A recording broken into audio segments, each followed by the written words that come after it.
मणिपुर के कई हिस्से हिंदुओं से खाली हो गए हैं और वहां पे क्रिश्चियन टेररिस्ट जो कुकी हैं, अलगाववादी, आतंकवादी, वो बाकायदा हथियार लहरा के जश्न मना रहे हैं।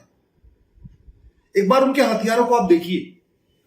जो उनकी राइफलें हैं सारी अवैध हैं और एक एक राइफल उनकी 4-4, 5-5 लाख रुपए की है। सवाल यह है कि भारत के अंदर इतना अवैध हथियार कहां से आ गया और भारत के अंदर इतना महंगा हथियार कहां से आ गया। मैं बार बार कहता हूं, जो काला धन होता है ना, ये काले काम के उपयोग में आता है। जब तक काला धन खत्म नहीं होगा, विदेशी चंदा खत्म नहीं होगा, हवाला खत्म नहीं होगा, अलगाववाद खत्म नहीं होगा। एक बात और, ये अलगाववाद हमारी राष्ट्रीय सुरक्षा के लिए खतरा है ना, और राष्ट्रीय सुरक्षा के लिए कानून है, उसको बोलते हैं national security act, NSA. Manipur में कितने अलगाववादियों के ऊपर एनएसए लगाया गया? हमारे पास यूएपीए है। जहां देश की एकता अखंडता को खतरा हो वहां पे यूएपीए लगाना चाहिए। ये जो मणिपुर में कुकी कर रहे, जो ये क्रिश्चियन ऑर्गेनाइजेशन है, जितने भी जो रेडिकल क्रिश्चियन ऑर्गेनाइजेशन है, ये तो देश की एकता अखंडता के लिए खतरा पैदा कर रहे। इसमें कितने के खिलाफ यूएपीए लगाया गया? जो कुछ मणिपुर में हो रहा है अलगाववादियों के द्वारा, सीधा सीधा देशद्रोह है वो। कितने अलगाववादियों के खिलाफ आईपीसी की सेक्शन 124A लगाया गया? जो कुछ यहां मणिपुर में कर रहे हैं अलगाववादी, पैसे के लिए कर रहे हैं और पैसे से कर रहे हैं। उनको पैसा मिलता है इसी काम के लिए और उसी पैसे से हथियार खरीदते हैं, उसी पैसे से ये वहां के हिंदुओं को पलायन करवा रहे हैं। कितने अलगाववादियों की 100% प्रॉपर्टी जब्त हुई? कितने अलगाववादियों के घर पे बुलडोजर चलाया गया? कितने अलगाववादियों के ऊपर एनएसए लगाया गया? कितने अलगाववादियों के ऊपर गैंगस्टर एक्ट लगाया गया? कितने अलगाववादियों के ऊपर देशद्रोह की धारा लगाई गई? कितने अलगाववादियों के ऊपर यूएपीए लगाया गया? क्या मणिपुर में स्पेशल कोर्ट बनाई गई कि अलगाववादियों का मुकदमा फास्ट ट्रैक कोर्ट में होना चाहिए? कितने अलगाववादियों का नार्को पॉलीग्राफ ब्रेन मैपिंग हुआ जिससे पता चले कि इन अलगाववादियों को कौन कौन समर्थन कर रहा है, इन अलगाववादियों की फंडिंग कहां से आ रही है? जब नार्को पॉलीग्राफ ब्रेन मैपिंग होगा तभी तो पता चलेगा कि इन अलगाववादियों के तार कहां कहां जुड़े हुए हैं, किन किन देशों से जुड़े हुए हैं, किन किन आतंकवादी संगठनों से जुड़े हुए हैं, किन किन पॉलिटिकल पार्टियों से जुड़े हुए हैं, कौन कौन नेता इनको प्रोटेक्ट कर रहा है। ये तो तभी पता चलेगा ना जब इन अलगाववादियों का, जो मणिपुर में कुकी अलगाववादी हैं, आतंकवादी हैं, इनका narco polygraph brain mapping test होगा। मैं बार बार कहता हूं, ये पूर्वोत्तर के जो अलगाववादी हैं, इनको खत्म करने का एक ही तरीका है, भारत में 1 नेशन 1 टैक्स। 1 नेशन 1 टैक्स लागू कर दे, पूर्वोत्तर में अलगाववाद खत्म हो जाएगा। और पूर्वोत्तर में अलगाववाद के साथ साथ उड़ीसा, छत्तीसगढ़, महाराष्ट्र में जो नक्सली है, माओवादी, ये भी दम तोड़ देंगे, खत्म हो जाएगा। नक्सलवाद, माओवाद भी खत्म हो जाएगा। 1 नेशन 1 टैक्स लागू कर दे, जिहाद बहुत कम हो जाएगा। 1 नेशन 1 टैक्स लागू कर दे, कश्मीर का अलगाववाद बहुत खत्म हो जाएगा। 1 नेशन 1 टैक्स लागू कर दे, जासूसी, गद्दारी बहुत कम हो जाएगी। 1 नेशन 1 टैक्स लागू कर दे, पूर्वोत्तर के अलगाववादी संगठन खत्म हो जाएंगे। 1 नेशन 1 टैक्स लागू कर दे, छत्तीसगढ़ के या बाकी जो उत्तर प्रदेश में या महाराष्ट्र में जो नक्सली माओवादी खत्म हो जाएंगे। 1 नेशन 1 टैक्स का मतलब सारे के सारे टैक्स खत्म, इनकम टैक्स खत्म, जीएसटी खत्म, टीडीएस खत्म, सेल टैक्स खत्म, वैट खत्म, सारे टैक्स खत्म। 1 नेशन 1 टैक्स का मतलब केवल एक टैक्स। क्या करना पड़ेगा? 100 रुपए से बड़ी नोट बंद करना पड़ेगा, तब 1 नेशन 1 टैक्स सफल हो पाएगा, नहीं तो सफल नहीं होगा। जीएसटी का मतलब 1 नेशन 1 टैक्स नहीं होता।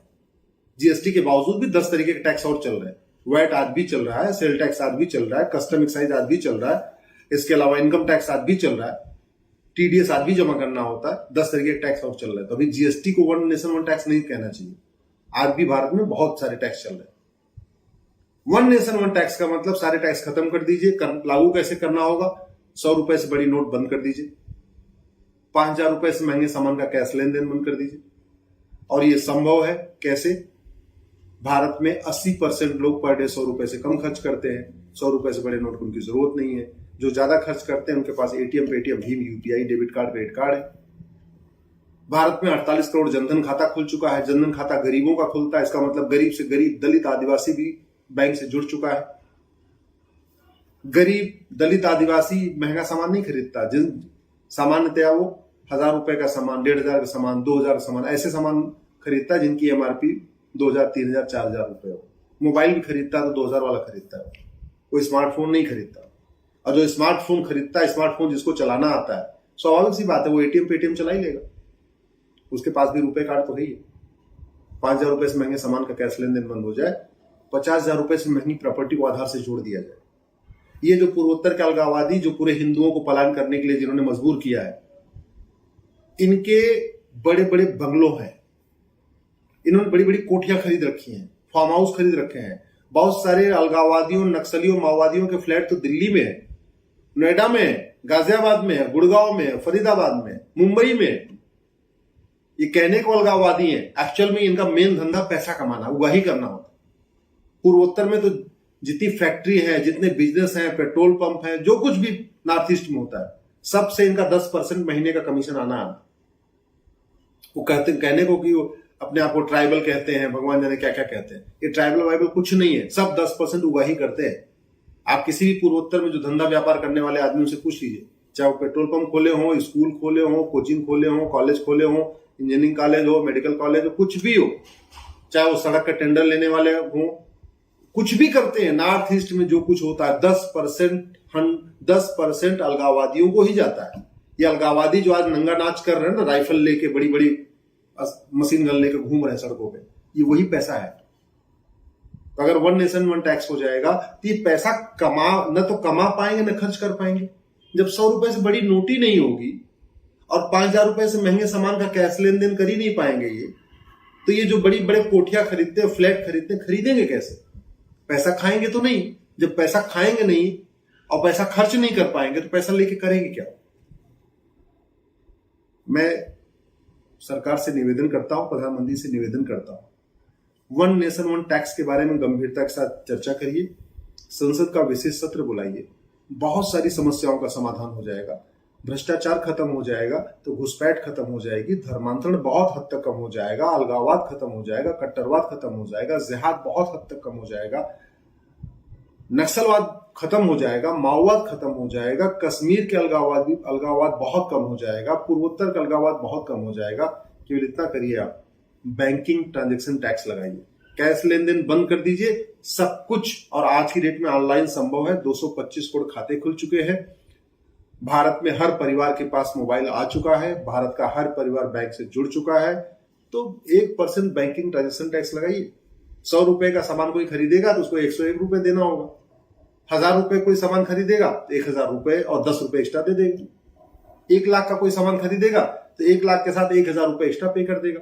लेकिन जब इनकम टैक्स पे नहीं करना हो, जीएसटी नहीं देना हो, वैट नहीं देना हो, टीडीएस नहीं देना, कुछ नहीं करना हो, तो लोग बड़े खुशी खुशी 1% एक्स्ट्रा दे देंगे।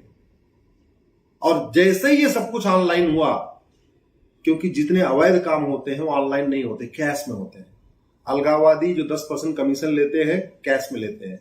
काला धन जो लेते हैं, कैश में आते हैं। हवाला का धंधा कैश में चलता है। नक्सलियों, माओवादियों की फंडिंग कैश में होती है, जिहादियों की फंडिंग कैश में होती है, कुकी अलगाववादियों की फंडिंग कैश में होती है। जब कैश ही नहीं होगा तो ये सब अलगाववादी संगठन करेंगे कैसे? इनकी फंडिंग होगी कैसे? यदि आपको मेरा वीडियो ठीक लगा हो, इस वीडियो को कम से कम 10 लोगों को फॉरवर्ड करिएगा। अगर आपका कोई जानने वाला आईएएस है, आईपीएस है, प्रोफेसर है, जज है, सांसद है, विधायक है, उसको जरूर फॉरवर्ड करिएगा। याद रखिए, पार्टियों से ऊपर देश, देश से ऊपर हमारा संस्कृति। भारत की संस्कृति बचेगी तभी आप बचेंगे, हम भी बचेंगे, हमारा परिवार बचेगा, हमारी आने वाली जनरेशन बचेगी। नहीं तो देखते ही देखते 85 देश क्रिश्चियन कंट्री हो गए, 57 देश इस्लामिक कंट्री हो गए, और हिंदुओं के लिए कोई एक भी देश नहीं बचा। न हिंदुस्तान बचा, न नेपाल बचा, सारे देश खत्म हो गए हैं। अभी भी अगर भ्रष्टाचार के खिलाफ आवाज नहीं उठाएंगे, भ्रष्टाचार मुक्त भारत की बात नहीं करेंगे, और भ्रष्टाचार मुक्त भारत तभी होगा जब 1 नेशन 1 टैक्स हो।